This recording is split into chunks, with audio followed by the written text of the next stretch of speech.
ಚರ್ಚೆಗೆ ಏನು ಅದೇನು ಸಣ್ಣ ತಾಲೂಕಿಗೆ ಸೀಮಿತವಾಗಿರೋ ಚುನಾವಣೆ ಅದು ಅಲ್ಲಿಗೆನ ಇಡೋಣ. ಹೌದು, ಅದು ನನ್ನ ಕಾನ್ಸ್ಟಿಟ್ಯೂನ್ಸಿಗೆ ಸಂಬಂಧಪಟ್ಟಲ್ಲ. ಹುಕ್ಕೇರಿ ತಾಲೂಕು ಕೂಡ ನಮ್ಮ ಕಾನ್ಸ್ಟಿಟ್ಯೂನ್ಸಿಗೆ ಬರೋದ್ರಿಂದ ಅದು ಕಂಬೈಂಡ್ ಆಗಿದೆ. ಅವ್ರ ಶಕ್ತಿ ಜಾಸ್ತಿ ಇತ್ತು, ಅವಕ್ಕಾರೆ ಅವ್ರ ಏರಿಯಾ ಜಾಸ್ತಿ ಇದೆ. ನನ್ನ ಏರಿಯಾ 30%, ಅವ್ರದ್ದು 70%.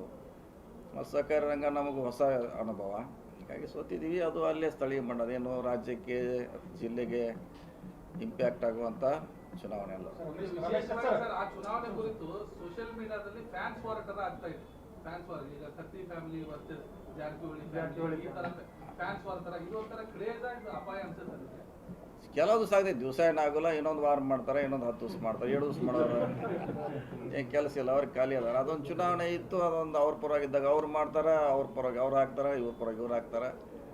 ಸೊ ಇನ್ನೊಂದು ವಾರ ಮಾಡ್ತಾರೆ, ಇನ್ನೊಂದು ಅಲ್ಲ, ಅದು ಹೆಲ್ದಿ ಇರಬೇಕು. ರಮೇಶ್ ಕತ್ತಿ ಅವರು ಜಾರಕಿಹೊಳಿ ಅವರು ತಮ್ಮ ಲಿಮಿಟ್ ಕ್ರಾಸ್ ಆಗಿ ಪೊಲಿಟಿಕ್ಸ್ ಮಾಡಕ್ಕೆ ಬರಕತ್ತ.